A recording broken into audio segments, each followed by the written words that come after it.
Hello friends, welcome to my channel Das tutorials. আজকের আমাদের আলোচনার বিষয় দ্বাদশ শ্রেণীর ইংরেজি বিষয়ের একটি বিশেষ গল্প স্ট্রং রুটস। এই স্ট্রং রুটস গল্পটা লিখেছেন ডক্টর A.P.J. আব্দুল কালাম। এটা ওনারই একটি আত্মজীবনীর একটা অংশ। তিনি যে আত্মজীবনীটা লিখেছিলেন তার নাম হচ্ছে উইংস অফ ফায়ার। এই উইংস অফ ফায়ারের প্রথম অধ্যায় থেকে এই গল্পটি সংকলন করা হয়েছে। এই উপন্যাসটি বা এই গ্রন্থটি যখন তিনি লিখছেন সেখানে তাকে সাহায্য করেছিলেন অরুণ তিওয়ারি নামে একটি বিশিষ্ট ব্যক্তি। আমরা ডক্টর A.P.J. আব্দুল কালাম সম্পর্কে আরও অনেক কিছু জানব, তার পূর্বে বইতে যে পরিচিতিটুকু দিয়েছে সেটুকু একটু পাঠ করে নিই। আবুল পাকির জয়নুল আবদিন আব্দুল কালাম। আমরা দেখতে পাচ্ছি যে A.P.J. আব্দুল কালাম বলছি, তার পুরো নামটা এখানে লেখা আছে আবুল পাকির জয়নুল আবদিন আব্দুল কালাম। 1931 to 2015 অর্থাৎ 1931 সালেই কিন্তু তিনি জন্মগ্রহণ করেছেন। Was one of the pioneers of aerospace engineering.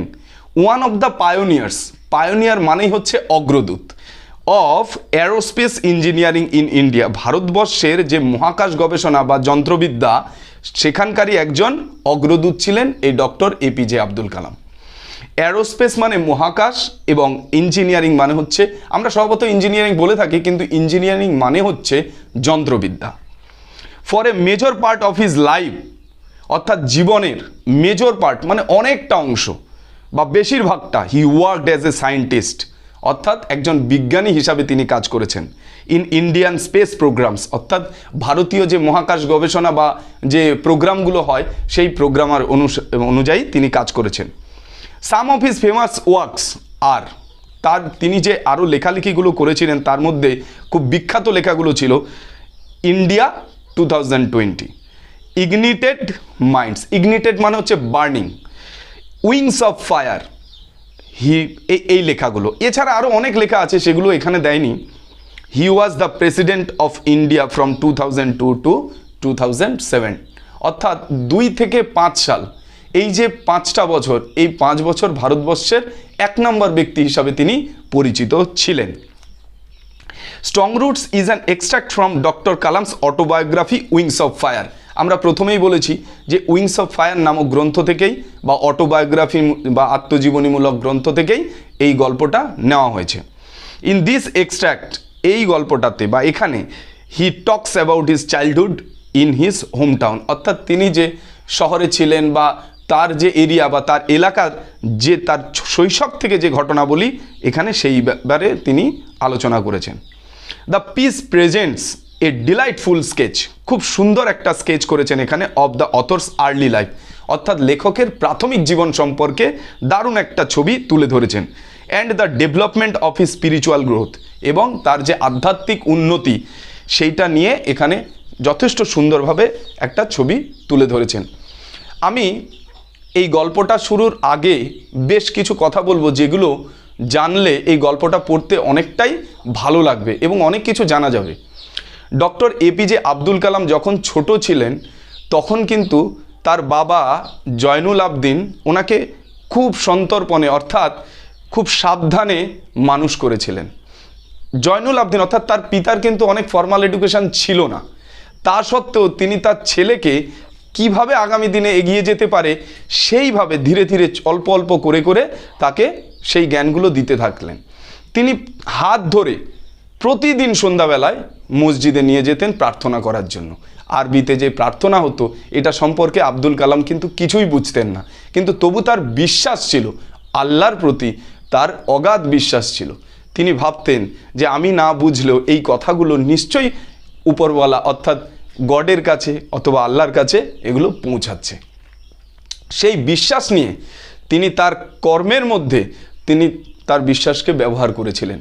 এছাড়া তার পিতা সর্বদাই তাকে একটা জিনিস বোঝানোর চেষ্টা করতেন, যখনই তুমি কোনো বিপদে পড়বে তখন সেই বিপদের মূল কারণটা খুঁজে বার করার চেষ্টা করবে। অর্থাৎ আমরা যখনই কোনো বিপদে পড়ি তখন আমরা এরকম ভাবি যে সেই বিপদ থেকে কেউ এসে আমাদেরকে উদ্ধার করবে, কিন্তু আমরা তা না করে অলস না হয়ে যদি আমরা সেই কারণটা খুঁজে বার করার চেষ্টা করি তাহলে কিন্তু আমরা সেই বিপদ থেকে উদ্ধার আমরা হতেই পারি। তো এই ধারণাগুলো ছোট্টবেলা থেকে তিনি তার নিজের জীবন দিয়ে বুঝেছিলেন এবং জীবনের প্রতিটা ক্ষেত্রে তিনি ব্যবহার করেছিলেন। এছাড়া আরও একটা জিনিস আছে, যেমন জয়নুল আবদিন ছোটোবেলা থেকেই তাকে অপ্রয়োজনীয় যে জিনিসগুলো সেগুলো কখনোই প্রোভাইড করতেন না, দিতেন না। অর্থাৎ তার প্রয়োজন, একজন ছাত্র জীবনে তার প্রয়োজন হচ্ছে বই, তার প্রয়োজন হচ্ছে ক্লদিং অর্থাৎ জামা কাপড়। এছাড়া তিনি যখন অসুস্থ হতেন তার জন্য প্রয়োজন ছিল মেডিসিন, তিনি সেগুলো সমস্ত কিছুই প্রোভাইড করতেন। কিন্তু অপ্রয়োজনীয় কমফোর্ট অ্যান্ড লাক্সারিজ এগুলো কখনোই কিন্তু তাকে প্রোভাইড করতেন না। এই কারণে তিনি সমস্ত জিনিসের গুরুত্ব বুঝতেন। এইভাবে ধীরে ধীরে তিনি বড় হলেন এবং তার জীবন এমন একটা জায়গায় গিয়ে পৌঁছালো যাকে আজকে শুধুমাত্র ভারতবর্ষ নয়, সমস্ত বিশ্ব আজকে পূজা করেন। তার কারণ হচ্ছেন, অর্থাৎ সম্মানিত হন, পূজা মিন্স এমনি পূজা নন, তাকে সম্মান করেন।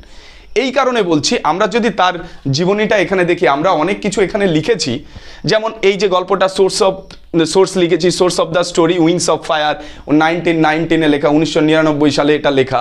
যেমন A.P.J. আব্দুল কালাম লিখেছেন, তিনি তো একা লেখেননি, তাকে সাহায্য করেছিলেন অরুণ তিওয়ারি নামে একজন বিখ্যাত ব্যক্তি। এবং অ্যাচিভমেন্টস এই কারণে তার হয়েছে যে 11th president of India 2002 to 17, 11তম, আমাদের ভারতবর্ষের 11তম রাষ্ট্রপতি হয়েছিলেন তিনি।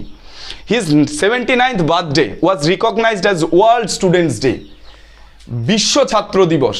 তার 79তম জন্মদিনকে কেন্দ্র করেই এই দিনটা গড়ে উঠেছিল বা এই দিনটার নামকরণ হয়েছিল। অনারারি ডক্টরেট বাই 40 ইউনিভার্সিটিস, অর্থাৎ 40টা ইউনিভার্সিটি থেকে তাকে ডক্টরেট উপাধি দেওয়া হয়েছিল। এছাড়া আমাদের ভারতবর্ষে 1981 সালে তিনি পদ্মভূষণ উপাধি পেয়েছিলেন, 1990 তিনি পদ্মবিভূষণ পেয়েছিলেন। এছাড়া আমাদের দ্য হাইয়েস্ট সিভিলিয়ান অ্যাওয়ার্ড যেটা ভারতবর্ষ থেকে দেওয়া হয়, অর্থাৎ ভারতরত্ন উপাধি, সেটাও তিনি অর্জন করেছিলেন 1997 সালে। এছাড়া তাকে বলা হতো দ্য মিসাইল ম্যান। কেন মিসাইল ম্যান বলা হয়? আমাদের ভারতের যে ব্যালিস্টিক মিসাইলগুলো, অর্থাৎ যেমন অগ্নি আছে, পৃথ্বী আছে, এই ধরনের যে ব্যালিস্টিক মিসাইলগুলো, সেই মিসাইলগুলো ডেভেলপিংয়ে তিনি অনেক অবদান রেখে গেছেন, যে কারণে তাকে ভারতের মিসাইল ম্যান বলে আখ্যায়িত করা হয়। তো আমরা এই গল্পটার সম্পর্কে কিছুটা জিনিস জানলাম এবং এই গল্পটার একটা উদ্দেশ্য আছে, আমাদের সিলেবাসের অন্তর্ভুক্ত করার একটা উদ্দেশ্য আছে। প্রত্যেকটা গল্পেরই একটা উদ্দেশ্য থাকে, কিছু না কিছু মেসেজ আমাদের সমাজে, আমাদের পাঠক পাঠিকাদের কাছে বা আমাদের স্টুডেন্টসদের কাছে লেখক পৌঁছাতে চান, এখানে সেটাই পৌঁছেছেন। অর্থাৎ স্ট্রং রুট গল্পটাকে যদি আমরা ভাবি, স্ট্রং মানে হচ্ছে শক্তিশালী, রুটস মানে হচ্ছে শেকড়।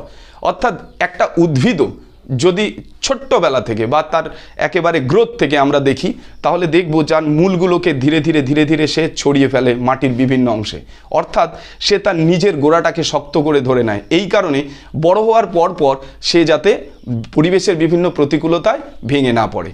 একই রকমভাবে আমরা যখন কোনো ইমারত গড়ি, তখন আমরা লক্ষ্য করে দেখেছি যে নিচের অংশটুকুকে আমরা খুব শক্ত করে গড়ে তুলি, যাতে উপরের অংশগুলোতে আমাদের কোনো বাধা বিপত্তি না আসে।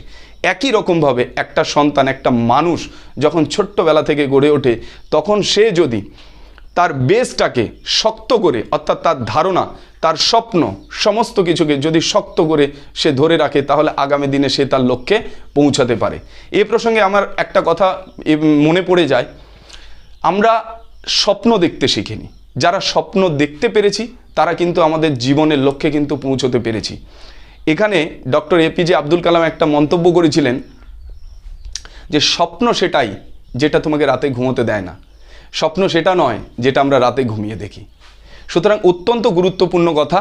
আজকে আমার যে ছাত্রছাত্রী সামনে বসে এই ভিডিওটা দেখতে পাচ্ছ, তাদের প্রত্যেককে আমি বলবো, এই যে ইনি খুব সাধারণ মানুষ, এই ডক্টর A.P.J. আব্দুল কালাম একটা সাধারণ মুসলিম মধ্যবিত্ত পরিবারে জন্মগ্রহণ করেছিলেন, কিন্তু তা সত্ত্বেও তার ধারণা, তার মানসিকতা ছিল একটা নির্দিষ্ট জায়গায় অটল, অর্থাৎ জীবনের লক্ষ্যে সে কিন্তু পৌঁছানোর জন্য অটল ছিল। তাই আমরাও যদি আমাদের লক্ষ্যে যদি পৌঁছাতে চাই, তাহলে আমাদের ধারণাটাকে স্পষ্ট করতে হবে এবং আমাদের লক্ষ্যে পৌঁছে যেতে পারবো আমরা। ঠিক আছে, আজ তাহলে এই ভিডিওর প্রথম পর্বটা আমরা এখানেই শেষ করছি। দ্বিতীয় পর্বে আমরা পাঠ দিয়ে শুরু করব। সবাই থেকো, আর যদি ভালো লাগে তাহলে অবশ্যই এই চ্যানেলটাকে সাবস্ক্রাইব করো, একটা লাইক দিও এবং একটা কমেন্ট দিও, তাতে আমি উৎসাহিত হব এবং পরবর্তী ভিডিওগুলো করতে পারবো।